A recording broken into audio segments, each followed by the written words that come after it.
Welcome back to the Adventure Athletes podcast, world's #1 podcast for adventure athletes, celebrating those going through virtuous struggles in order to benefit the world around them. In this week's episode, I sit down with Max Glover, who has a YouTube account called Muscle World, and it is fair to say Max is a true adventure athlete. Listen to this episode to find out exactly why I say that. Now, in this week's episode, we talk about what made him carry a piano up a mountain, how he went from running a half marathon to pulling a car for the distance of a marathon, the logistics of his big challenges, why he's taken a break from challenges currently, and how to never fail. Now, at the end of each episode, our guests do a weekly challenge for you guys, the listeners, to take part in. And if you want to take part in any of the previous ones as well, check out adventureathletes.co.uk and head over to our podcast section where I've uploaded all of the previous weekly challenges onto the website. Now, I also give a shout out at the start of each episode to someone on Instagram that's been inspiring me, and this week it is going to go to someone I've been following for a little while, and hopefully they'll be coming on the podcast soon. His name's Jack, and his Instagram is 800k in 80 days, where he was planning on running 800 kilometers to celebrate the 80th year since D-Day, but unfortunately he's had to cancel the challenge due to having seizures. But in my mind, he is at the forefront of being an adventure athlete. He's pushed his body to the absolute limits, and I'm super excited to see his recovery journey and where he goes from here. This is probably one of the hardest times an adventure athlete or anyone can go through, is going through this period of failure. So please go over, check him out, and give him some support, show him some love. Now, if you guys don't know, this is episode 52 of the Adventure Athletes podcast. That means I've released a weekly episode for a year now. This podcast has been going for 1 year, and that's all I set out to do when I started. I just wanted to set out to do a weekly episode for the whole year without fail, and I've done it. Now, I've been thinking whether I keep the podcast going or not, but I've decided to keep going. I was so close to giving it up, but the amount of benefit I get from doing these podcasts is something that's unmatched in my life. So thank you guys for listening. Thank you for your support, and I look forward to another year. But for now, enjoy the podcast. So yeah, like I was saying to you, the call to adventure. Do you have a specific time in your life that you consider your call to adventure? What was like the defining moment that's taken you from one part of your life to where you are now?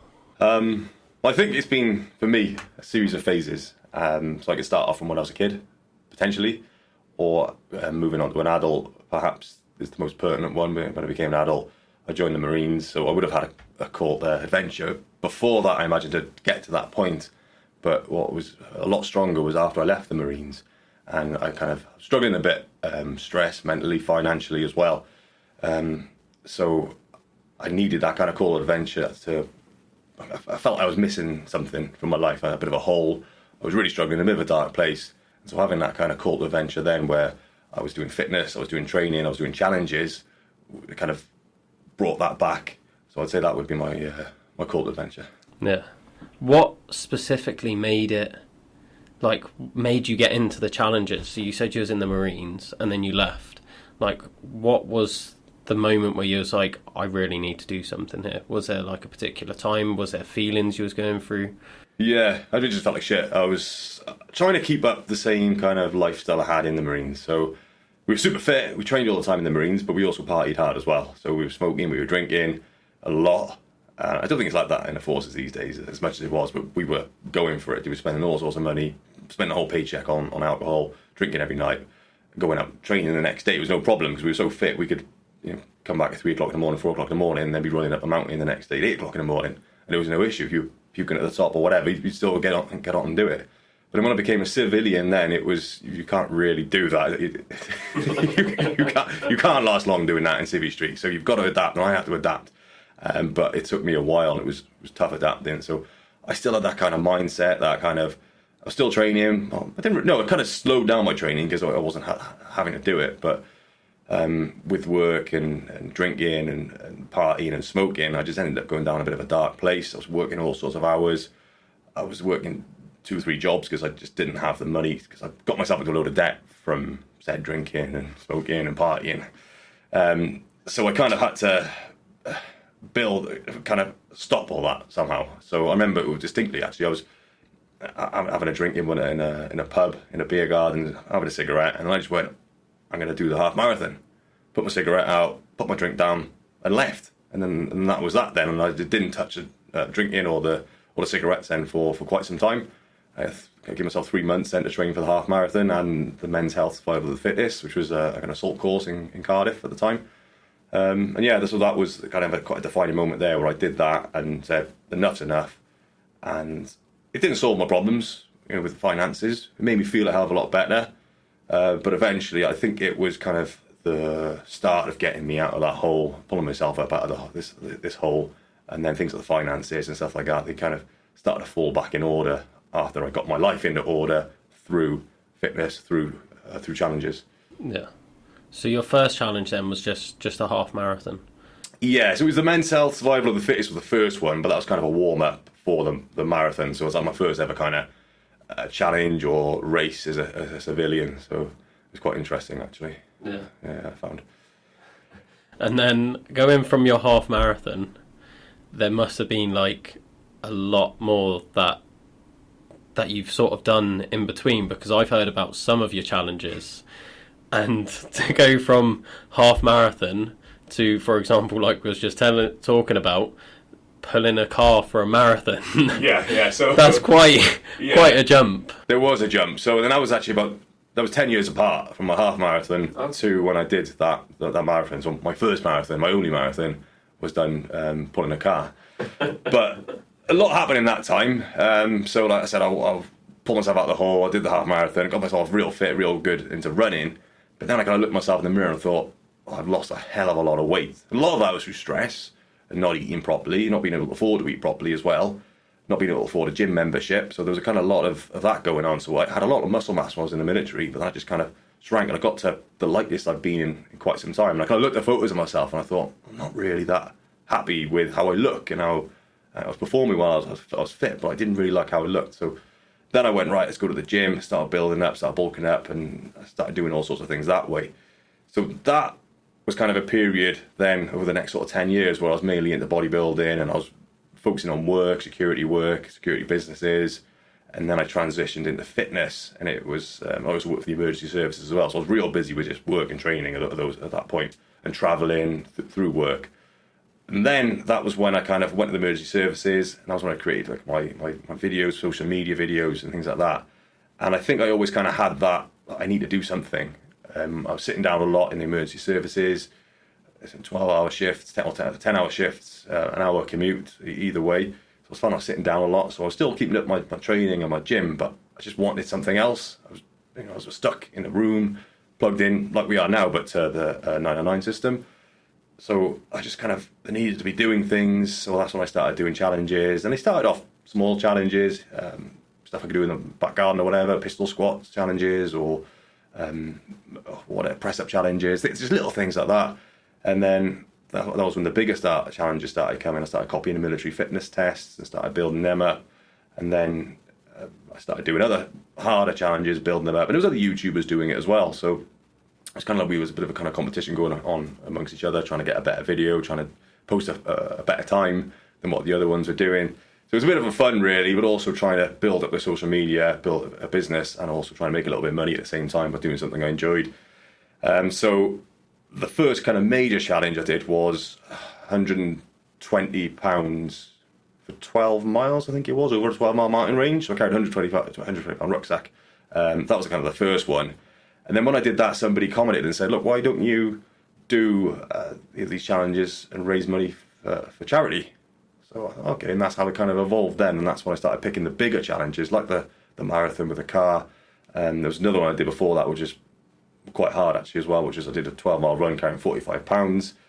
Straight after that, then I did pen a van carrying 200 pounds. And then straight after that, then I did 1,000 pull-ups. So that was kind of like my first big challenge. I called it the triple challenge. But that was my first charity fundraiser. Was that in a day? 24 hours it was. Yeah. I think it was just slightly over 24 hours because I completely cocked it up. I messed it up. It was I didn't plan it at all, so I just kind of went, I'm going to go. I just woke up one morning. I knew I was going to do it, but it was the day before. Yeah. I didn't plan, didn't prep anything, which I know I should have done. When you go into any kind of challenge event, especially when you're going up the mountains and things like that, you need to plan your meals, you need to have everything ready to go. But I just kind of got up in the morning, I didn't even cook breakfast. Off of my 12 mile run, I think it was, carrying 45 pounds. Went and did that, and then straight away went up to the mountain. So I was knackered when I went up to the mountain. I think I had a bowl of rice or something. That was literally it. Went up there. Then instead of having food, just carried on straight into the pull-ups. And then I realised I've still got things to do as well. So I did it overnight and had a little bit of a sleep, and then finished off the next day. I had an appointment or something the next morning, so I had to kind of fit that in as well. So I didn't really plan it very well. But yeah, it was honking out. I got that one done. But that was a tough one. That when you was explaining it, I was like, is that 3 challenges? Or is that like... So what had happened was I had gone on YouTube and I said, which of these 3 challenges should I do? That's how I used to do it, like a poll. Yeah. And then my subscribers would click on which one they wanted to, and I'd go with the majority.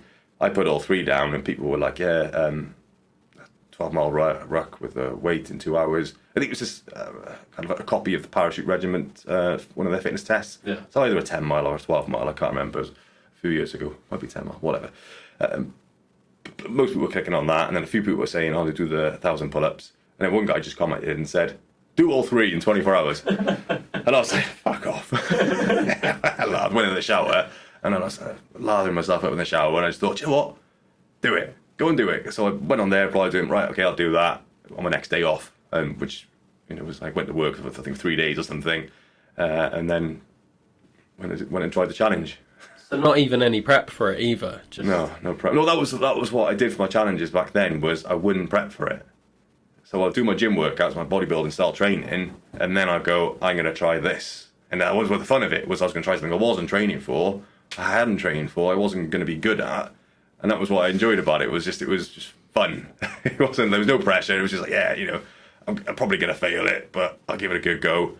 So that was kind of the mentality of doing the challenges back in those days. Was I wouldn't really train for it. Just go and give it a go and throw myself out there and just see what happened. Like. Yeah.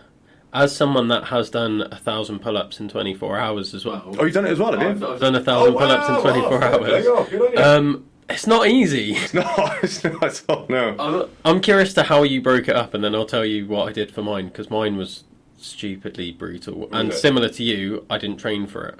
Yeah, that's when you start getting to the high numbers. Then you start going, ow, my tendons, ow, I'm getting pins and needles in my hands.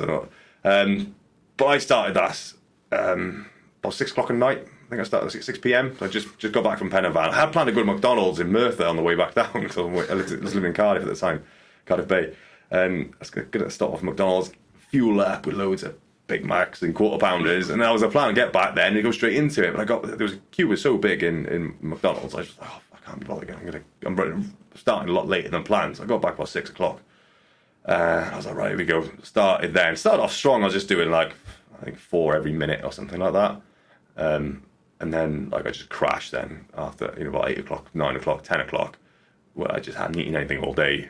And I was just like, whoa, like a complete and utter zombie. No support. I hadn't seen any supporters or anybody. I hadn't even seen anyone at all day, apart from passerbys on the mountain and stuff like that. Yeah. So I was just in my room, in my flat, just pull up, coffee, pull up, and then I set a timer, and then it broke down eventually. I think it got to about 1 o'clock or the early hours of the morning, and I was like, right, if I keep going on this trajectory, I'll finish in about, I think it was about 6, 7 a.m. something. And I thought, well, that's not really going to work because I've got an appointment in the morning. So I thought, if I have a few hours sleep, I'll carry it on. Then as soon as I woke up, then I was naked, just doing pull-ups. So I was going to live stream it or do a video time lapse of it. So I obviously had to stop the time lapse at that point because it wouldn't have been very good. But yeah, that's how I broke it down. And then later on, then I just did it around my chores. 5 pull-ups here, 10 pull-ups there. When I was, depending on how strong I was feeling, I think I finished off the last set with just the last 100. I was like, right, okay, knuckle down now. Finish off the last 100. I'd written it down on a blackboard, not a whiteboard, sorry, with a marker, so to track how I was getting on with the tally. And I finished off the last one, and I was like, thank fuck for that. I was sore the next day. I was dreaming my triceps was sore somehow. Yeah. I don't know how, but yeah, my arms were wrecked after that. With mine, it was in 2020, end of 2020, and so there was obviously all the lockdowns and stuff, but they eased it so you could visit family on Christmas. Yeah, that's right. So I went to visit my family in London over Christmas, and I came back, and my dad sent me a text being like, just tested positive for COVID, you've got to isolate. And I was like, wow, really? Thanks, Dad. And I was like, okay, right, whatever, isolating. And my birthday's New Year's Eve.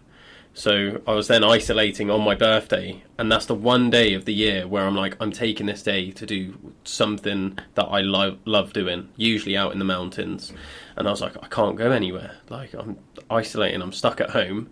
And I was living in a flat on my own, and like you, I had a pull-up bar. And I was like, I'm going to do a challenge then. And I was like, I'll do 1,000 pull-ups today. And I was like, what I'm going to do, because I couldn't, being perfectly honest, I couldn't do a set of 10 pull-ups then. Yeah. I wasn't strong enough to do a set of 10 pull-ups. So why I thought I could do 1,000, God only knows. Yeah. But I was like, I can do like 5 to 8 fairly comfortably. I'll do it in sets of 3. So I had just a beep going in the background every minute on the minute. Just the timer I got up online. And it was just the loudest beep. It would ring through the whole flat. As soon as that went off, jump up, 3 pull-ups. And I just did that back to back for 6 hours, like no break. I was like, I'll just keep going. And yeah, that broke me. Like after like 200, I was like, I can't do any more. After 500, I was like, I can barely move my arms. At the 800 mark, I was so close to giving up. I couldn't do sets of 3 anymore. I was doing like 1 coming down, 1 coming down, 1 coming down, waiting for the beep, being like, I wish it would take longer. Yeah, that's kind of how I was doing it as well. Towards the end, there's like that 50 seconds. You're like, what? That's not 50 seconds. That's the shortest ever. So it took you 6 hours in total to complete it. Wow. Yeah. And I broke it down in my head because I was getting really into Goggins at the time. I'd been reading his books and stuff. And I was like, oh, he did the 4,000 in 24 hours. And I was like, if I do 1,000, if I've done 1,000 in 6 hours, I'm on track to match that record. I was like, obviously, it's a lot different when you're then doing 12 hours plus of pull-ups. Like 6 hours is bad. Yeah. 12 hours is horrendous. And anything beyond that is mind-blowing to me. But I was like, I'm on track for that. Like, oh, without training. When you add training, that's another level, doesn't it? Yeah. So if you could train for a year for it, then it's probably plausible. Yeah. You could get a good score. Give a run for his money.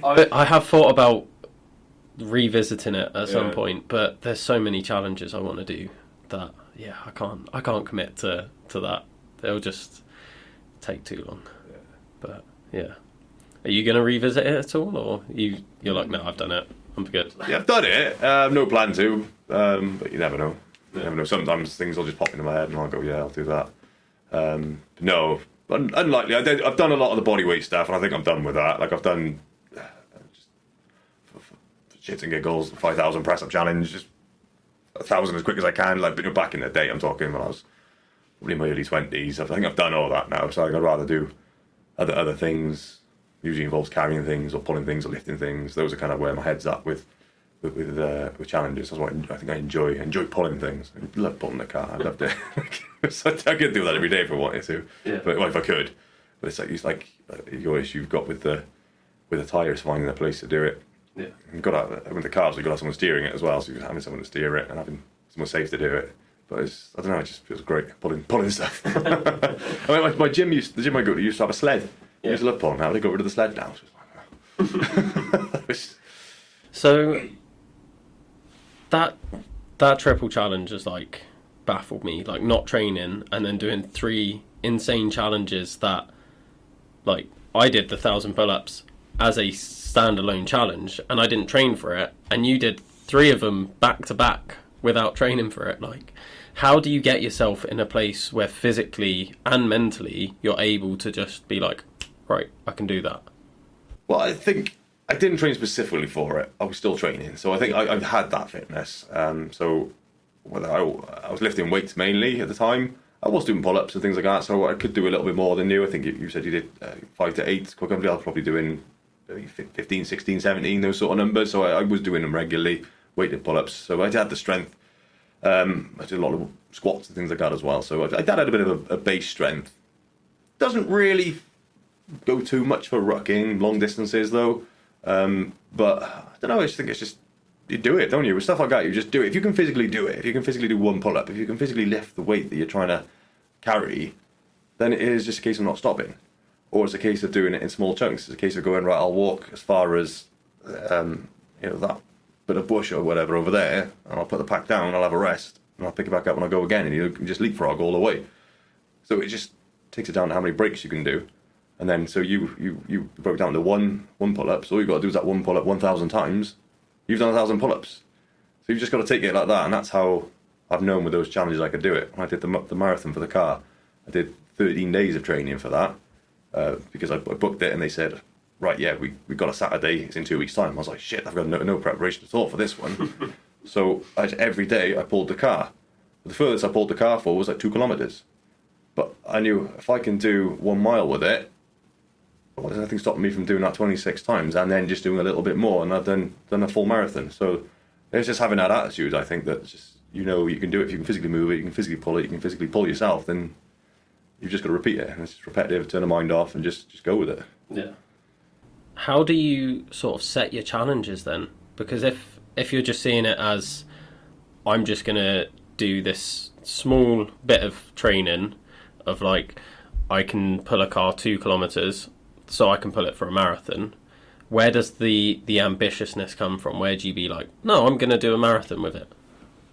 It's just that symbolic thing, isn't it? It's like I could have said I'll do 25 miles. I could have done 30 miles. But it was the marathon. It's that number, isn't it? So I want to do my first marathon, pulling the car.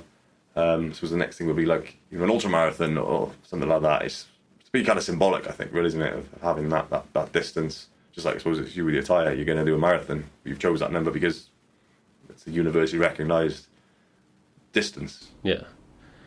But then where does, because you've the one that I absolutely love is the piano up the Garth, and I drive past the Garth every day, and I always see it, and now every time I look at it I'm like, how did he carry a piano up the Garth? Like, I've been up there once and it's brutal. Like, so with that one now, is that story started in 2006 when I just read I was a young man. I just read an article in a newspaper or a magazine or something, and it just said they found a piano halfway up Ben Nevis, and it was baffled everyone how they found it. It was just the remains of it. They reckoned it was been there since the 80s. Turns out that a few people came forward and said, "Oh, we carried it there for charity." There was a Scottish strongman who reckoned he carried it up. Then I believe it was actually him who did it. But he carried like, it was like wasn't quite a piano, it was like a church organ type thing, and I found a photo of him carrying it as well, and it looks quite similar to what I was doing as well, carrying the thing. So having that in my mind, I thought, bloody hell, you must be so strong to be able to do something like that. And they looked at the weight, and I think it was 100 odd kilograms or something that he carried up there. I thought, you must be so strong to do that. So that was kind of in my mind. I'd love to do something like that one day. Ben Nevis, Snowdon, whatever. But then when I came round to doing it, I was like, right, 2019, I'd just done the car marathon. I'd done all the triple challenge, I'd done all those things like in summer of 2019. So I was kind of on a bit of a roll with these challenges. And I thought, right, that thought I had from, however long ago, 2005, so 15 years later, or 14, 15 years later, I thought, I can revisit that now. I can look at that. I'm in a position, I think, where I can break that challenge down and do it. Whereas it's not just a gigantic thing that I'm going to try and carry up. I can break it down. I know how to break it down, how to do the challenge, and how to train for it. So I knew I'd have to train for that. I'd have to get my strength up, I'd have to get my weight up to be able to just lift it. And then I had a kind of massive 3 phases to my training program. I was going to do gym stuff and then eventually build up to mountain work. But then COVID hit, didn't it? So that kind of threw a massive spanner in the works. I was like, oh my God, what's going on? It's all, I can't go to the gym, I can't train for it. So eventually I just got to build it up with that one. And I was sorry, go back there a little bit. I'm going to go back. So COVID hit the gyms. The gyms got closed. So I was like, oh my God, my training's gone out the window here. So I knew I could do it. I just had to have this training program, but that went out the window. So what I was doing for my fitness in COVID was I was getting my rucksack and I was putting dumbbells in it. I was just going for a walk to the park or wherever, and just doing my circuit training with my weights, overhead presses, press-ups, things like that. And then gradually I started increasing the weight because I was getting stronger with the dumbbells I had. And then I thought, hang on a second, I'm training here to carry things a heavy weight in my back, because my rucksack weighing like 60 kilograms, sometimes a bit more. So I just started building the weight up, and then whereas carrying the rucksack began as my kind of move into my workout space, eventually it became my training, and I started scrapping these little workouts all together and just building the weight up and up and up and up and up. I had planned to do a different mountain. The reason I went with Garth was because it was in the middle of COVID, and I thought, right, I found a little bit of a window where they'd ease the restrictions off, and I thought, right, I don't want to go book a load of hotels and stuff like that up in Snowdon, because that was my original kind of plan with Snowdon. Get a load of people to go up there and then them cancel it. They say, oh, COVID's come back up again, you can't travel, I've lost all this money. So that was why I went, looked a bit closer to home. I thought Pen y Fan, then I thought, hang on, Garth's about this. When you look at where you start on Pen y Fan in the car park to where you actually get to the top, it's about the same sort of distance as what starting at the bottom of the Garth is to go to the top, even though Pen y Fan is a lot higher. And I looked at risk assessment as well, safety features and things like that of the mountain, and I thought it's actually going to be a lot safer for me to go up Garth. If I were to fall over, snap my leg or whatever, there's a mountain road that goes up along there, so I could have a safety van, which means that it's never going to be further than a few hundred meters away for the piano to be taken off the mountain, or for me to be lifted off the mountain by someone. Yeah. So that was kind of why I went to Garth then. And I did a bit of a recce on it, and me and my girlfriend, we walked up it. And the entire time I was walking up it with her, obviously we were talking and things like that, but in my head I had the piano on my back, and I was walking with it in my mind, thinking, looking where I was going. Okay, that bit there, this bit looks feasible, that bit's feasible, that terrain's feasible. If I'm going up, right, don't go that route, go that route. So in my head I kind of done it already, but I got to the top and I thought, right, I've just done it in my head. I can do this. And I knew I could do it. So that was why we picked the Garth and why we went with it from there. But it's an incredible challenge. Like, I can't imagine carrying a piano. Like, just the unconventional size of it. Yeah, because I've seen a couple of pictures, and I'm just like, what? Like, he's climbed up the Garth with that on his back. It just... But that was just all broken down, because it was like, I got the piano, and I was like, how the fuck am I going to put this on my back? And then the first time I went to put it on my back, I was like, I'm going to get squashed. But I did it, and I had my friend, I had like a kind of storage container, because I got it, and I didn't have anywhere to put it. And I was moving out of my flat at the same time, so I was like, I need to put my stuff in storage anyway, so I put the piano in there, and I just kind of left it until I kind of was able to move again, and have space to store things. So that was when I initially first put it on my back, was in the storage unit thing. So I don't know if you've ever been to a storage unit, they've got all these kind of tight little corridors, and everyone's got their little kind of little locker things, haven't they? So mine was in there, so I just kind of put it up there, and I thought, out in the corridor, and I was like, trying all these different methods. There's probably a guy on a CCTV watching me thinking, what's this idiot doing? And I didn't quite have the bottle. I was like, if this does go on me, I'm either going to smash straight into that person's locker there and completely take the whole wall out, or hurt myself, or I'm not going to be able to move, because it was quite late at night, and I thought, no one's going to find me. So I got my mate, and I said, can you just be with me, just in case I do squash myself? And I hoisted on my back, and I was all right. And I was like, okay, this is fine. And I walked just the distance, the length of the corridor, slowly and cautiously, and I'm like, well, I can do this. I can support the weight, I can walk with it. And I turned back around, walk back, and then I knew then, okay, I can do this. I knew if I could walk with it, I could do it up a mountain. So that was kind of what went from there with that. Have you done any other sort of more unconventional challenges like that, where there's just that added element to it of like something strange being on your back? Or I did the 100 kilometers carrying 100 kilograms in a rucksack. So that was just a rucksack full of dumbbells. It was a bit easier than doing a piano in terms of I didn't have to have like a team there to just in case I fell, or because I could just break this down into my car if I needed to. So the weight was obviously a hell of a lot lighter than the piano was, but it was a hell of a lot longer distance. I think the piano was like 2 miles, mainly uphill, whereas the 100 kilograms was a lot longer distance over a period of a few days. So that was a kind of unconventional thing. Did a truck pull as well for 2 miles, I think that was 2 kilometers or 2 miles. I forget the exact distance, but it was basically an airstrip up in North England.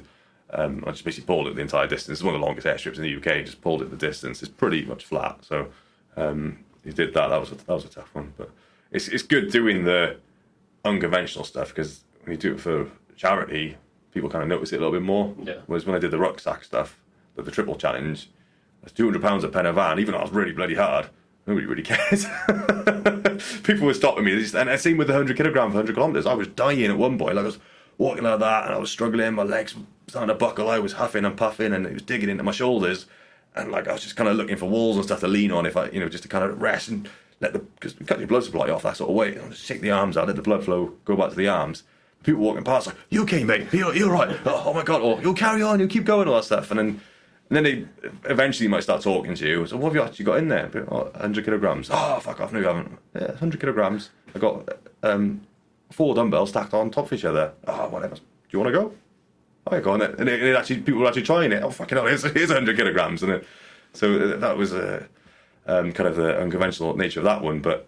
What was good is a few people did actually go and have a go carrying it for a few meters to appreciate how heavy it actually was. Yeah, I don't think everyone listening is going to understand how heavy 100 kilograms is. Well, it was more than what I weighed. It was, I think it was 103. I think it was at the time 103% of my body weight for that distance was. It's an insane amount. Like if you're listening and you don't lift weights at all, go and try and squat 100 kilos. Yeah, but then hold that on your back all day. Yeah. So it's the time yeah, but that's what I mean. Like, you've got the 100 kilos, which some people are gonna struggle even like deadlifting, let alone squatting. And then it's like, now carry that weight for however many hours it takes you. Like 100 kilometers is a big distance as well. Like, if you don't run, try and run like a 10k. Yeah, it was just trying to get in that thing. 100 kilograms, 100 kilometers, and it was just. I got about the first few kilometers through, and I was thinking, what the fuck have I done? Why have I come up with this? Well, why didn't I do 100 pounds for 50 miles or something like that? It would have been a lot easier, but. 100 pounds for 100 meters. Yeah, I think my original idea was 100 pounds for 100 miles. That was my original idea that I'd had a long time, but. A long time, maybe 3 or 4 years previous to that, £100. And I thought, £100 is quite an achievable weight for most people to do. I don't think it's that impressive. It is a hard weight for training and things like that, but I don't think it was, after doing the piano, would have been like kind of a step up from that. I don't think after doing the piano, I could go to such a light weight and try to say, look, I'm doing this as a challenge, because I was doing that every day in lockdowns at £100. So I thought 100 kilograms, that's the challenge. 100 kilometers, I want to keep it the same kind of unit of measurement rather than doing it one metric, one imperial. So it's a crazy challenge, and you're starting to give me ideas now, and I'm hating it, and I'm like, oh. But that's what I love about the whole thing. And I did write a book about this as well. And one of my theories on it is how, like, you do your challenge or whatever it is you do, and it's great for you, great for how you feel, and as you're training for, it gives you that kind of sense of purpose, and that pride, and it's something we can look back on in years to come. Because like 4 years ago I did all these things, we're still talking about it now, so and I have fond memories, a big smile on my face when I'm talking about it. But then what I love about it, I think the most impressive thing is like the ripple effect from that it touches so many people. Like, we raise money for charity, and obviously the charity does things and helps people with the money that we raise, but then it also inspires other people, and then they go off and do whatever thing they're going to do, and that inspirational thing that they do, and then that in turn then goes and inspires other people, raises money for other charities, and it just keeps going on and on and on. And I just find that all started from that one moment back then when you did that one thing that just kind of started it all off. Like, go back to the car marathon, I've had so many people contact me on Instagram and email and things like that and say that they were going to do a marathon towing a car, and it was like, oh, I saw your video, inspired me to do it, and like you said earlier, you were talking about tips and things like that for your challenges. They were asking me for tips, how was I training for it, and trying to obviously build their training program as well. So I just find it fascinating how everything's got that kind of reach that's bigger than us, and it just keeps on going, and it just provides so much positivity going out into the world. Yeah, and I think that's what I love about doing this podcast, is not only, like, at first it was a very selfish thing for me, where I wanted to do these challenges I'd set myself, but I didn't know anyone that was doing things like that. Like, I'd heard like stories of people doing it and seen on social media. Like, I'd seen Ross Edgley, David Goggins, things like that, and I was like, I love what they're doing. I want to do that. But then I was trying to explain it to people, and you just get, like, you probably get it a lot, like, why the fuck are you doing that? Like, that's so stupid. Like, what are you getting from this? And trying to explain it to them, they'll just never understand what the benefits to you are. And it just sort of left me a bit isolated. So then I was thinking, how can I find people that do the stuff like me? And then it just came up in my head. I was like, I could do a podcast. And then I'm inviting people to come, and they're getting like promotion from it, so they're more willing to come on, because, like you're saying, a lot of the times you're doing it for charity. Best way to raise money, promotion. You go on podcasts, people learn about what you're doing, they understand a bit more, they're more willing to give you money. So then I was just thinking, I can just invite whoever I want on, and then I get to know them, and then I don't feel like I'm crazy because I'm surrounded by other crazy people. Yeah. And I absolutely loved that idea. And for a while, that's what it was. I was just trying to think of, ultimately, I want to get Ross Edgley on the podcast, because he's the one that really sold it to me of how far you can push these challenges. So I was just like, I'm going to keep building up slowly until I get to Ross Edgley, till I'm big enough that he notices. And then it was just that selfishness of, I'm here, I want to get to be surrounded by people like Ross Edgley. What are the small steps to take? And it started off, the first guest we had on was a free running coach from Cardiff in Fluidity, where I've worked with him, and I just find him interesting. So I was like, that'll be a good episode. We'll get him on because I find him interesting and I know him, so other people might find him interesting. Then I had that, and then I had my physio came on, and it was all people I knew. And then it got to a point where the people I knew run out. And it's either they run out, or they weren't willing to come on, or just organising it hasn't been great, because I do know a lot of interesting people. I've trained with Jordan Sakos, who's a Commonwealth weightlifter. I've trained with Gav Bilton, like Britain's strongest man. So I was trying to get them on, but I haven't managed to get them on because just logistics and everything. And then your list runs out fairly quickly. And then we said Rhys Jenkins earlier, like before we started recording. That was the episode where I really started to try and reach out to people that I wasn't in their circle at all. They probably have no idea I exist. Other people I'd had on that I didn't know, I'd known someone that knew them. So I sort of got them through that way. But then I was like, I'm going to message Rhys, because I didn't even know what he did when I asked him on. I just heard his name somewhere. They're like, you should try and get Rhys on. And then I was like, yeah, cool, I'll message him. He's a good guy, and he's done some amazing things as well. And I haven't seen him for a couple of years, but he's a good guy, and he's a world record for the West Coast. He's done all sorts of runs, and look at some of the stuff he was doing. Remember, he done that was amazing. And then his next one was like, I'm going to run all the way down Scotland. They're going to do this mountain, and they're going to do that. And I was like, fair dues to him, fair play to him. That's impressive stuff, and he did it. Fair play. He went and cracked it, and always had a smile on his face as well. And that was the time where I was like, I'm just going to reach out to random people, and I've had a better response, and now I'm building up to that sort of Ross Edgley thing.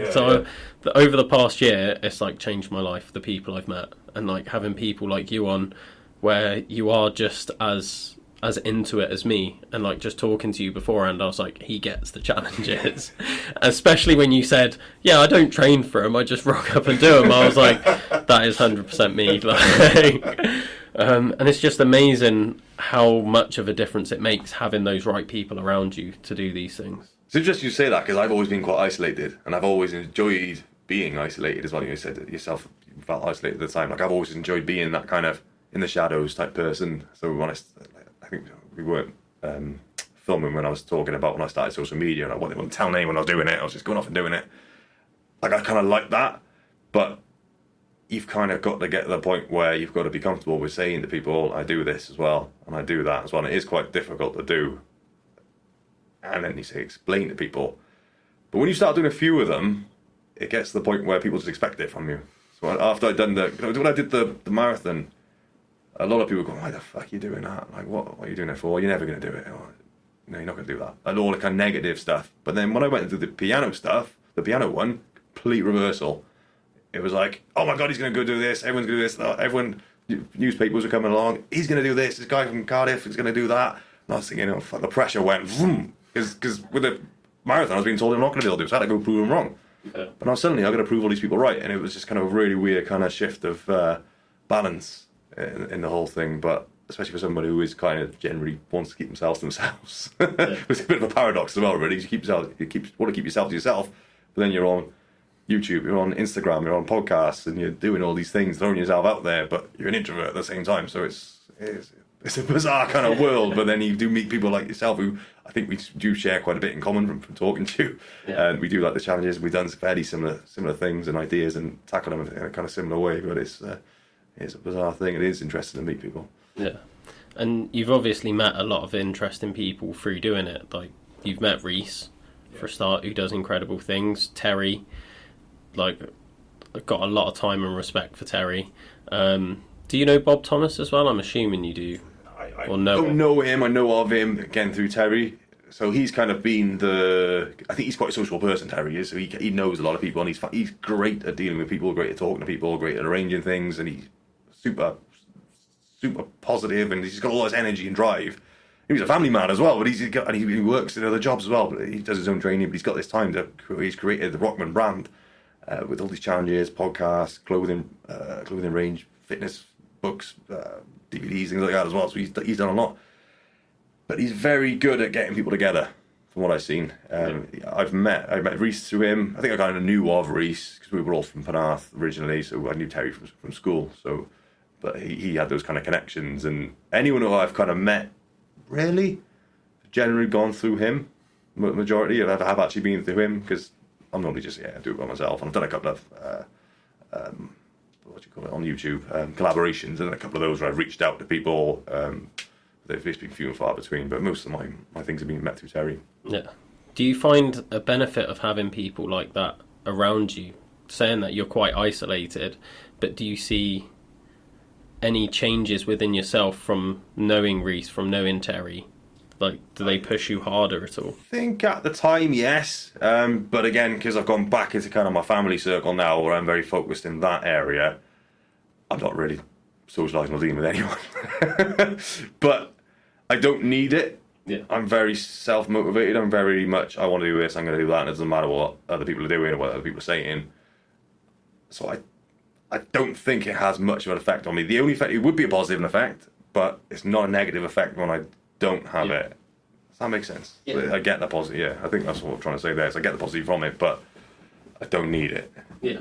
Where there's sort of challenges on your life, that's not what everything revolves around for you. Like you're saying, you've got a family now. Yeah. You've got to focus on your family. Exactly, yeah. So you don't need the people being like, nah, leave your family. you got to climb a mountain with, I don't know, like pulling a car next. That could be the next one. Yeah. Pull it up the mountain. you could pull the train up Snowdon. Yeah. That'd be a good one. Yeah. You know, you don't need people doing that because it's like, no, you're looking after your family. Whereas I'm very much deep into the challenges right now. I think you're where I was 2019, 20 when it's like, challenge, got to do them all. And I was lining them up, and then I got injured, and that was a game changer. That was because I couldn't do any of these challenges. I couldn't do anything. I could barely walk because I'd done both my Achilles tendons in. And I was like, oh, fucking great. And I was doing the challenge. I was doing 22,000 jumping jacks. So I was like, fucking great. They went after about 16,000 jumping jacks, and I just cracked on. But then I started thinking, I got to be a bit more sensible about this. Rather than throwing everything at all these different challenges and still doing my training and still working, I'm going to focus. I'm going to shift focus. So when I want to do something, bang, I do everything to it. I throw everything at that. I do that one challenge, that one thing, and I kind of retract, go back to wherever it is I'm doing, recover, and then I'll find something else. Bang, throw everything at that. So that's kind of where I kind of went to after sort of belt feeding challenges and doing one every week and weekly challenges and then daily challenges. So that's kind of how it evolved for me. And your journey is going to be different to mine. You're going to do things differently to how I do things, but that's kind of the way it's played out for me. Yeah. And I'm in kind of that zone where I've got ideas, but I know I can sit on them for a long time. Like the piano one was in my head 15 years before I even did anything about it. So like I know I can sit on it and think, I've got one in mind. I'm training for a couple of things. But my training at the moment is very more towards being athletic at the moment rather than just kind of going, dig deep and crack on, which is what I've always been doing with these challenges. Now I'm very much like, right, I want to see what I get my body to do in different kind of fields, different disciplines. Yeah. So you're looking more at like the general physical preparedness. Training. Exactly. Yeah. You got it. That's where I started. I think. Okay. Yeah. My thing was because I used to do parkour and free running. I've seen your videos. You doing these massive bounds and leaping on. I'm thinking he's going to fucking land on his balls any second now, and then you're jumping onto his railing and like, bloody hell, that's a good jump. Oh, he's going to jump on that one next, and you will jump over it. Christ, yeah, I've seen that. Impressive stuff. I did see those videos. I really enjoyed them. Actually, really good. So that's where, well, a bit before that, I wanted to be military. Okay. I was 15, the least active person you can imagine. At 15, I was the kid that spent every lunch in the library. I wouldn't go out and play sports. I'd go home, I'd do my homework, and then I'd play video games. And I wanted to be like a game designer and stuff when I was a kid. Complete 180. I was then like, I want to be in the military. I wanted that discipline. Yeah. And I trained every single day for 6 months. I would do a 5-mile run in the morning. Then I'd do an hour workout, cycle 6 miles to school, cycle 6 miles home. Then we had an inversion table at home, so I'd hang upside down, do 300 upside down sit-ups. Yeah. And I did that every single day for 6 months before I realised I didn't like the politics of the military, so I never joined the military. But then I was like, oh, what do I do now? Like, I went from being like this skinny kid. I was still really skinny, but I was skinny and strong. Yeah. And I was like, what do I do with this now? And I found free running. And I was like, oh, I could get good at that. And I just started training that. And that was my direction for years. But that's just running, jumping, climbing. Like everything you can imagine for general physical preparedness is within the sport. Like you've got the coordination to be able to jump to a rail. But you've also got the ability to sprint because you have to run towards a jump to make the distance. It could be very explosive in those movements as well, because sometimes you haven't even got a very long distance to do it. Yeah, so that was like the perfect training board for me. And then when I sort of got a bit bored of the sport, to be honest. I didn't like the culture around it. And I was like, well, what's next? And then I was trying different sports. I tried a bit of rock climbing, tried some taekwondo, things like that. And then I ended up just getting into the fire service. Oh, wow, okay. Yeah. So I was a firefighter for a few years, and I just wanted to be good at everything. Yeah. And then that's where the challenges developed for me, because I just wanted, like you were saying, I don't want to train for a challenge. I want to turn up and know I can do it. And that came from the sense of I have to be able to do it because lives are at risk. And I'm sure it's the same in the military. It's like you don't question your training because people's lives are at risk. You're not like, oh, I don't feel like doing it today. It's like, well, if I don't train, something bad could happen. And then I just built on it from there. So my first thing was getting into the fire service. I did a 2-week training course. At the end of the 2 weeks, I'd signed up for the Cardiff Half Marathon, and I wasn't going to do it because I was working alongside my training course, which most people weren't. So I was doing 9 to 5, and then going straight from the training course to coaching gymnastics, which I'd do till like 9, half 9, get home at like 10, have this big folder to read through of theory, and then I'd do that for an hour, and then I'd go to bed and get up and do it again. Did that for 2 weeks straight, and I was dying by the end of it. The last thing I wanted to do was run a half marathon, but all the guys were like, we've signed up as well, we'll turn up and do it with you. And I rocked up, sent a picture in the group chat being like, I'm in this pen, where is everyone? They're like, oh no, we're not coming, we're fucked. So I was just like, well, like, I'm here, I might as well run it. Did a 1:45, which isn't bad for a half marathon, first time. What year was it you did that then? 2019. So that was like the start for me. And then I had a week off, and then I did my next firefighting course, which was the fire awareness stuff. So I was in full kit, going into fires, dragging the 80-kilo dummies out, things like that. And then I did a strongman competition without training, Cardiff Strongest Man. That was interesting. How did you get on with that? Pretty good, to be fair. Hit a PB deadlift. Okay. Did a 200 kilo deadlift. Wow. My PB before going on the firefighting courses was 180. So I jumped from 180 to 200 without training, just from the pressure of competition. Yeah. Did my first ever tyre flip. I'd never flipped a tyre before that. It was a 300 kilo tyre. So I had to do that 5 times for time. Did a yoke carry. I'd done that once before in my life, but I messed up the technique on the day. What else did we do? We did like barrel loading and things like that. The one thing that I was awful at was the log press. They said it was an 80 kilo log. Everyone says everyone says it was 100.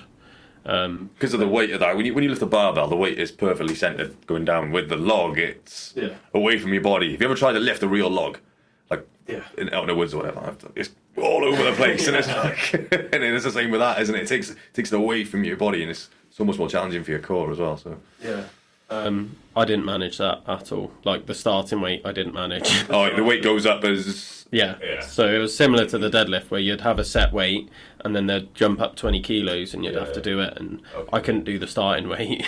So but I never really trained anything overhead then, so I was no surprise, to be honest.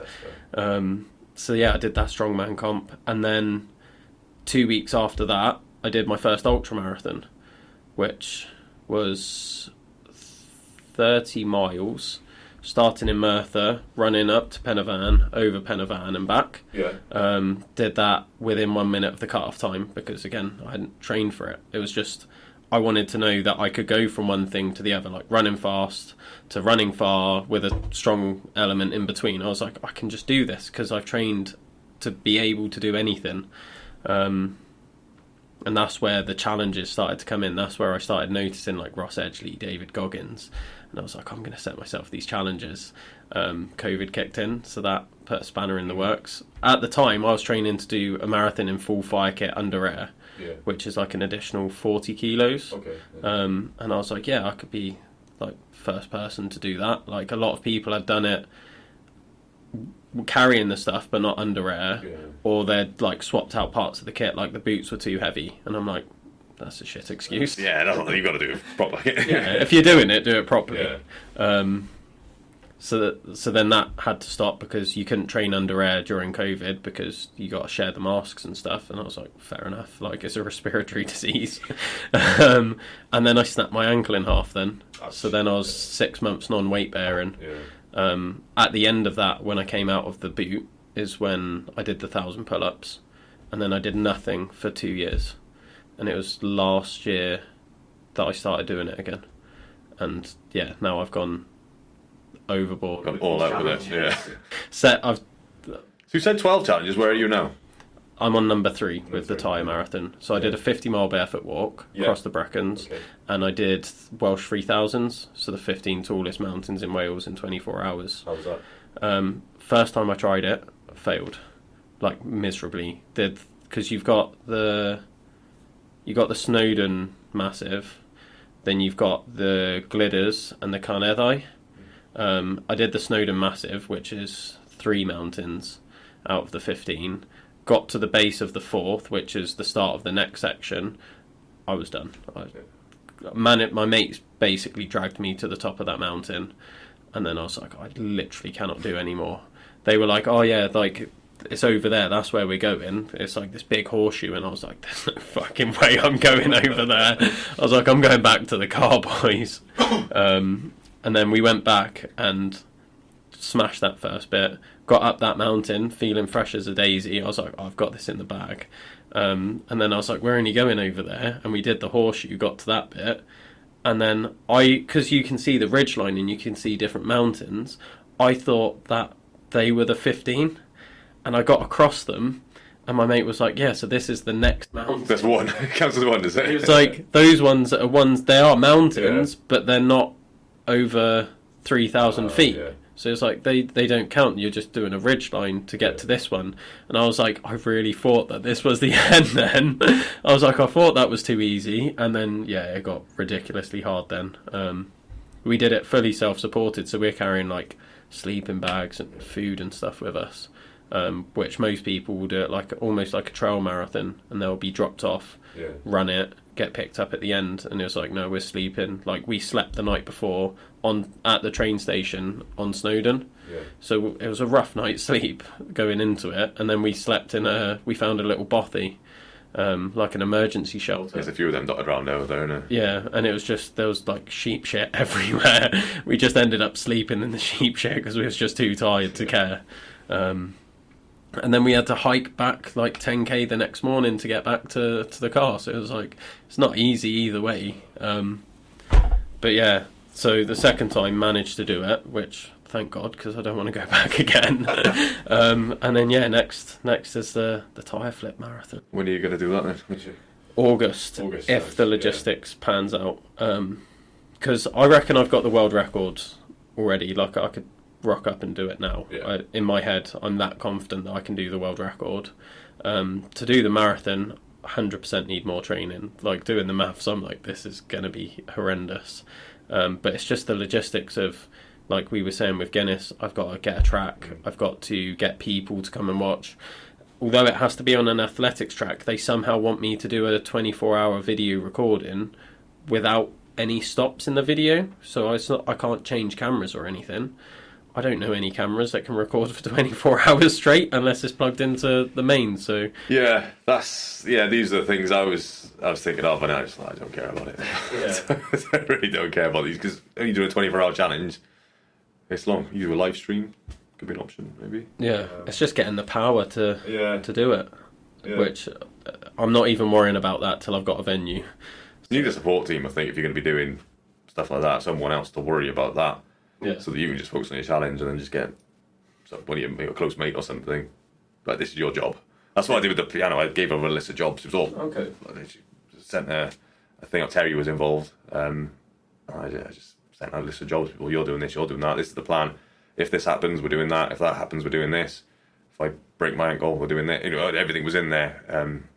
What we're going to do. So it's just basically your job is this, and I think that'd be the best way to do that. We just give it to someone else. Someone you trust, obviously. I'm sure somebody will be happy to help you. Yeah, I need to start asking people, because I'm so used to just doing things on my own. Yeah, that's what I was like as well. And then what I did was with the car marathon, I just kind of went, right, I'm going to actually have to have some help here. So I just went on Facebook and I just said, hey guys, I'm doing this for charity. I need help with people training, coming along. I just sit in the car for an hour while I pull it. And I need help on the actual day as well, just to steer the car and whatever, like. And so many people messaged me and they just said, yeah, I'm free on this day. And I basically just looked at my diary and their diaries, and they said, I'm free Tuesday evenings or something. So I'll be like, okay, I'll book you in Tuesday evening for an hour. I'll just go pick them up, take them to a training, industrial estate or something, and they just steer the car or whatever for an hour. But then a couple of close friends then said, right, we'll be there with you on a day for 24 hours. So they all just jumped in the car and we drove up there, and they just stayed with me for the whole day. And they had jobs, and one of them I was like, you've got to go to sleep at a certain time because you're going to drive us home the next day. So I made sure he had some sleep, so we didn't stay up all night. The rest of us, we stayed up all night. So he went in the car and had a kit for, he probably had about 2 hours or something, but he was a bit more fresh than us. And one of my other mates, he pretty much walked the marathon backwards because he was in front of me the whole time, and he was probably more sore than me, actually. he did a whole marathon backwards. Fair play. Yeah. That's a challenge in itself. I know, yeah. Logistics of these challenges is something I never considered when I was like, I'm going to do 12 of them. Yeah. Well, I nearly gave up on the marathon because I just couldn't find anywhere to do it. Yeah. I just kept messaging people, phoning people, and no, can't do it. No. That's all I got was no for about a few weeks. And then one of them just went, try this place. You can't do it here, but if you try this place, they might be able to. And then that was the last one. And I was like, I'm not going to bother this anymore. I'll just figure something out. And then, the place was, fine, no problem. You can have it for 24 hours between these dates. I was like, oh, amazing. And they just kind of all fell into place then when that happened. So, yeah. Oh, it's wicked to hear that it's not just me that was struggling to get it somewhere. Yeah, it is like a genuine issue. It's a huge issue, I think. Yeah, and another guy who was trying something similar, he had issues trying things. And I think a lot of times, if you know someone as well, that helps. If you know someone, or if you don't know people, it's a lot more difficult. Yeah, that is the challenge half the time, but it's the challenge nobody sees. They just see you doing that thing, and that's it. They see what you record and what you video, but they don't see the bits beforehand, which is, I think that's why it's so difficult and why so few people actually do stuff like that, because it is hard from the start. Yeah. But then it all starts falling into place, and that's what I like, is when you get that venue, so you have the idea, then you get your venue, and then you get your whatever, you get your tyre, and then next thing you know, you've got everything. You're like, oh crap, I'm going to be doing it now. I just got to turn up now, and then you just got to perform. You've got to flip the tyre and just keep going until you finish it, until you get to that target. And you're confident you'll do it. Thanks. Yeah. You haven't even seen me training yet. You're like, yeah, this guy's going to do it. And that's what it's all about. Yeah. Training is important, but actually having the mental ability, attitude to just dig on and do it, I think is equally important. Yeah. Something that I'm coming to realise, and this is something people have been like mentioning to me, is they're like, you're so confident that you're going to be able to do it. Like, why are you so confident that you can do it? And I feel like you have to be for these challenges. Like, you're not going to go into it thinking you're going to fail or thinking that it's going to be too hard for you. Like, you have the realistic expectations that, yes, this is going to be probably the hardest 24 hours of your life. But it's doable. Like, that, you have to tell yourself that. And if you don't, then don't turn up, essentially, because as soon as things get hard, if you're thinking, yeah, it's not doable, when things are hard, it's like, oh, I knew it wasn't doable, and you just give in. Yeah. Whereas there was those years where I wasn't confident and I didn't do the challenges, and I went to do the Welsh 3000s, and I didn't know if it was possible or not. I knew people had done it, obviously, but I didn't know if it was possible for me. And that doubt is what killed me off, I think. Yeah. Whereas then when I was like, I'm going to do my 50-mile barefoot walk, I went into it being like, I can do the 50 miles easy. I'm going to make it harder. I'm going to do the 50 miles in 24 hours. Yeah. And you just have to go into it that confident, but also not let it almost dictate how you feel if you fail. Because I know doing a marathon, flipping a tyre in 24 hours is extremely unrealistic, judging by the pace that I'm trying to keep in my training, even for half hour, keeping that pace up for 24 hours. I'm like, there's going to be no breaks if I'm going to hit the marathon, and I'm going to need to sit down at some point. Yeah. So I want to go into it feeling confident I can do it, but not in the sense that if I then don't do it, it's going to destroy like how I feel about myself, if that makes sense. I know what you mean. I think you've also got to figure out a plan of action with it as well, haven't you? You've got to test it in your training to say, well, if I do short bursts, short rests, short bursts, short rests, and do it that way rather than going, I got to go all out for some point I'm fucked and I need a long rest. I think the short one might be better, but the only way you can discover that would be practice and your sessions and practicing, and that'll get your confidence up, and then you'll go from there. But if, like, when you said about things being doable, it's like I remember back when I first joined the Marines, and it wasn't back like how it is now. Everything's on the internet and you can see things everywhere. It was back in those days. It wasn't like the internet was around, but nothing was really on there. Like nothing. Talking about the early 2000s. You go to the Armed Forces Careers office and there'd be like a video VHS playing on, and it'd just be a load of people getting beasted, swinging from ropes, and just the voiceover would basically be telling you how hard it was. Like, that's basically all I ever saw of it, or something in the paper. It was like, the Marines are hard. That's basically that's all it was, and he had the advert. 99.99% you'll apply. Like, if you don't even bother filling out the application form that you used to see on the advert. So that was kind of, I went in there thinking, it was a very unconfident 18-year-old, thinking, I don't know, I'll give it a go. Like, but I went and I spoke to the guy, the recruitment guy, and he just basically said, it's hard, but it's doable. And I was like, I think he's right. So many people go down there, and so many people complete it every month, so it is doable. And any challenge is doable, really, as long as it's within the realms of physics and things like that. And I just broke it down for you. I was like, yeah, it is doable. So if they can do it, I'll start moving people to do it. I think it's very important to kind of realise that things are doable, even if they feel hard. And with the bigger challenges, particularly the ones that go 24 hours or longer, is kind of start off with all this enthusiasm, and then you start getting tired, and then you dip, and then you dip, and then you dip, and then that's when it gets really kind of fucking hard then.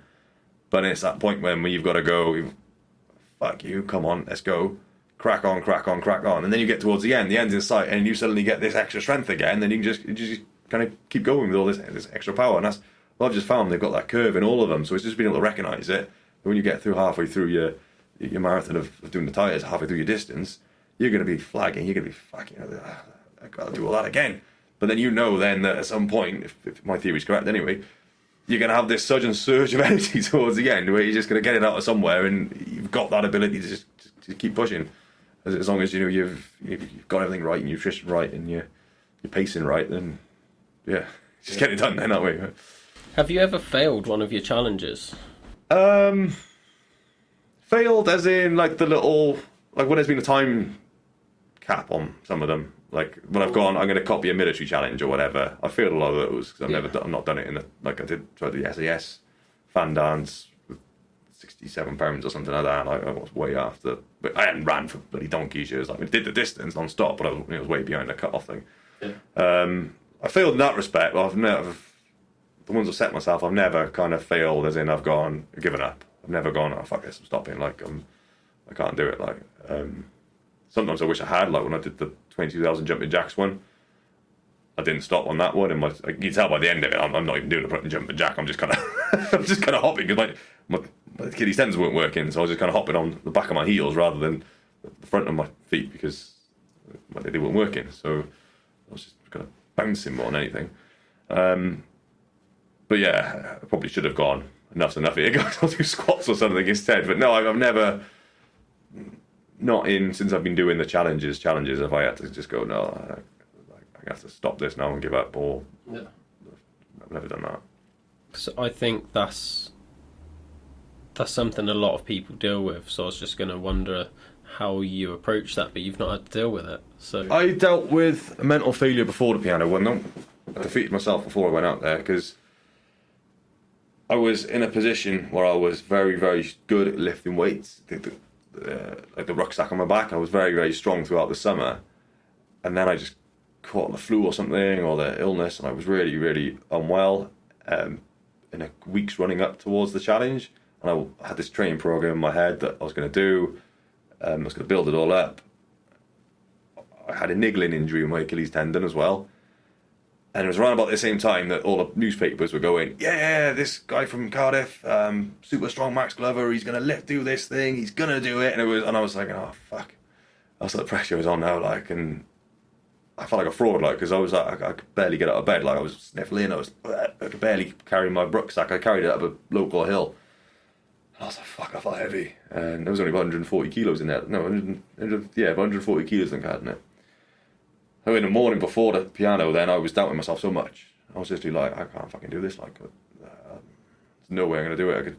Ankle was hurting, my Achilles was hurting. Just felt rough. I was coughing, I was sneezing. I had word of myself and just was like, right, you just got to sort your shit out.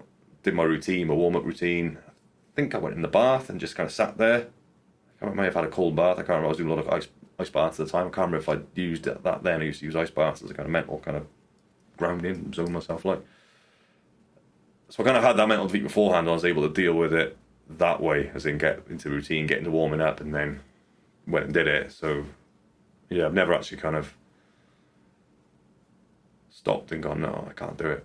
I threw the towel in. But I think I've had the close one would have been the triple challenge, but I kind of did a bargain with myself there, and I kind of went, I'll have a kick now because I know I've got that appointment in the morning. Yeah.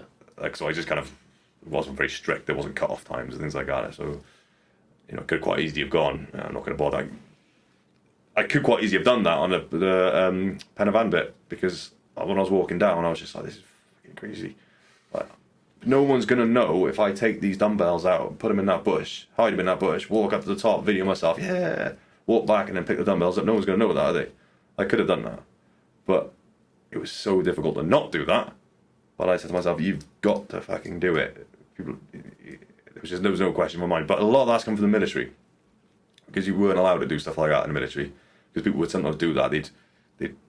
When you did a weighted run in the military, they'd weigh your kit beforehand, but then they'd also weigh it at the end. They might even wait halfway through just to make sure that you're not chucking your water out or whatever, or losing weight. So I think that discipline has come from the military to not do that, even though the voices in my head were telling me to do that, just because you start telling yourself, I'm going to injure myself, I'm in pain, this is really hard, I'm never going to do it, I'm going to get hypothermia, or whatever these thoughts were in my head. So I was just fighting them and just carrying on, and to the point where I was just stumbling down pretty much. Yeah. Do you feel like you've learnt some mental tools from the military that's helped you deal with these challenges and these hard times? Everything you do, I think you learn from, or I think you should learn from, and that is learning from mistakes. I made a hell of a lot of mistakes in that one, but I could have made that a lot easier for myself by planning things better and prepping things better, which I did know from the military. I look back, and I've made notes on it as well. I look back, and everything I did there, everything I failed upon, I should have known better. And I had such a break from doing challenges, and there'd been such a long gap that I'd left the military, so I was a bit of an amateur.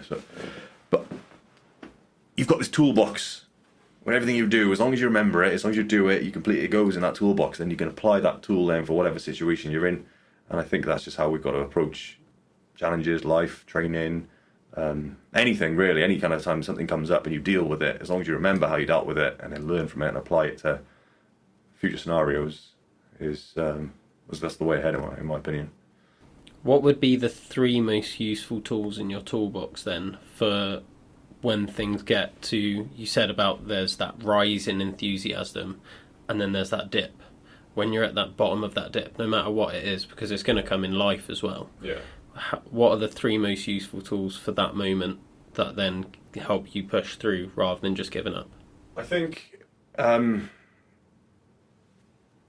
you're able to prepare in advance, that's the most important thing, because you know you've prepared, you know you've trained, you've got things. So when we're talking about a physical challenge like the long distance one, you've got your fuel, you've got your stuff all ready to go, so that when you're struggling, you've made it that little bit easier for yourself, that you've got a Tupperware container with your banana or whatever in that you need to fuel, so you're not walking around trying to find your food, it's just there ready to go. So little things like that, I think it's very, very important to prepare beforehand, so that when you do get to that bit, it's a little bit easier, rather than just going, I'm going to cuff it. That's what I've learned, is preparedness is the most important thing. After that, then, it's just kind of knowing about pacing yourself and about just cracking on and knowing that it is hard. And when you recognise it's hard, but you know it's going to get better, and you know there is going to be an end. And that's the important thing as well, is that it may be dark at that point, but you know there is an end.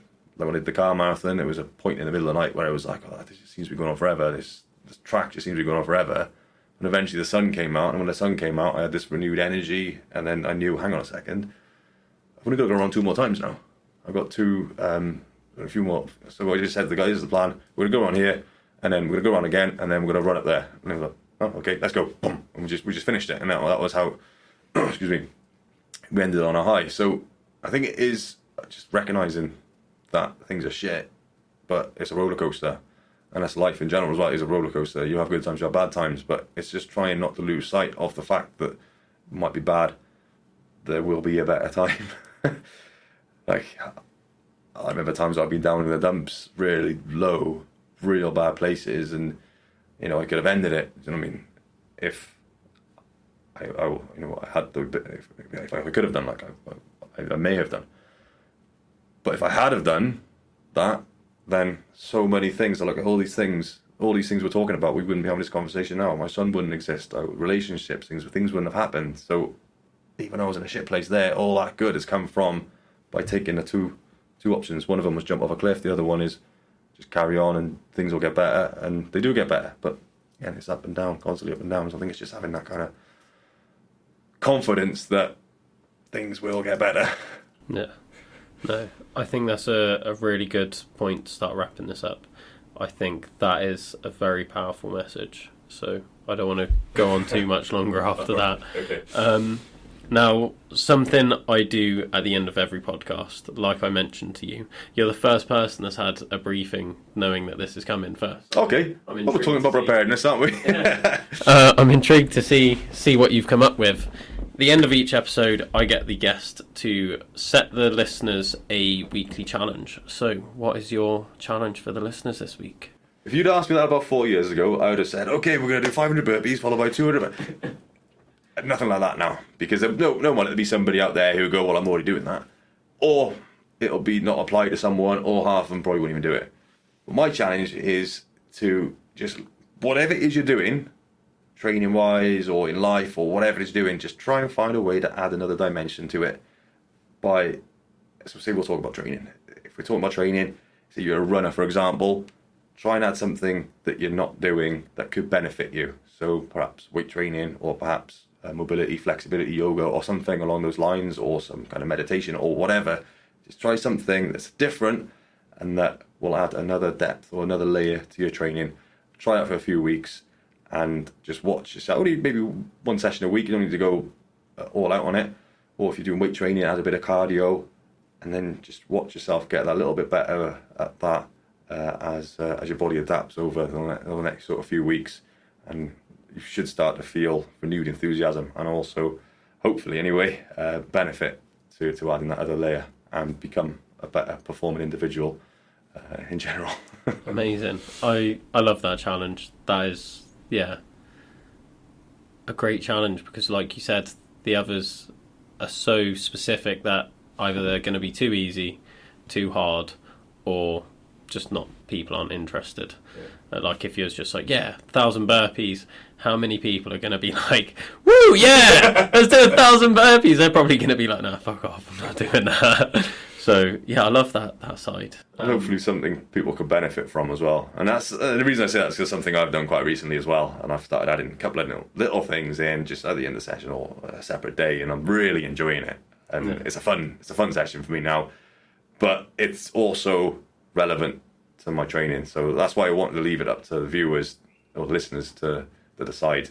Think of something that's going to benefit them, something they're not doing, and because there's something new, there's going to be so much room for improvement for them, because they're going to start off, they're probably rubbish at it, but they'll get better and better and better at it, and then they'll be able to see that progression and hopefully add a little bit of fun into their but it'll be that pressure for them to perform as well, so they'll have just fun with it, hopefully. Thank you for coming on. Where can people go to support you and what you're doing online? So online, I've got Instagram, which is Muscle World Fitness. I've got a YouTube channel called Muscle World as well, and I've got a couple of books online as well. You only pick them up on Amazon. A couple of training programs. Just search for Max Glover on there, and I've got my kind of book about all the challenges as well, which is called Challenge What You Think, Believe What Is Possible, and that just kind of talks about a lot of things in life, whether it be little challenges and how we've learned from them, and little takeaway points that hopefully people can learn from when they read it, so that if they're going to try and do any challenges or whatever, they can learn from any mistakes I made or any things that I've picked up along the way. Yeah. I'm actually ashamed to say this, but I haven't read your book, and it's on my to read list, and I really wanted to read it because I first added it on when I saw you on the Rockman website. Oh, no way. Okay, yeah. Because I was looking at everyone that was on Team Rockman. Yeah. That's how I got Bob Thomas on. That's how I found out about Terry in the first place. That was directed through Reece Jenkins, and I just looked at everyone and I saw you had a book and I was like, that's on my to read list. But my Amazon to read list, I looked at it yesterday, there's 250 books on there. Yeah. And I've already got 2 full bookcases downstairs of books I haven't read yet. So I'm like, I'm gonna give myself a pass on that, but I really wanted to read it before getting you on. Yeah, don't worry. But then just meeting Terry, and he was like, you need to get Max on, and I was like, okay, I'll get him on. I haven't read his book, but I'm sure it's amazing. But you know all the answers anyway to the questions, so it's probably good you didn't read it. No, well, thank you for coming on. So thank you so much. It's been an absolute pleasure meeting you and coming on as well. I'm glad you enjoyed it, and I urge anyone to grab a copy of it. Thank you very much. Amazing. Thanks again for listening to another episode of the Adventure Athletes podcast. If you want to find out more about our guests, check out the links in the description below, where you'll also find a link to our website, our socials, and my BigMoose fundraiser. Let us know in the comments who you want to hear from next, and we'll try and get them booked on as best we can. And if you want to get involved with anything Adventure Athletes, we've got so many things going on. We've got our programming that we'll do for people trying to take their next step into their own personal adventures. We'll do sports massage. We've got events that we're organising both online and in person, and we've got some different activity days based around getting you outdoors and learning something new. So if you want to get involved, check out the website. If you want to find out more about the guest, check out the links in the description, and yeah, let us know who you want on next.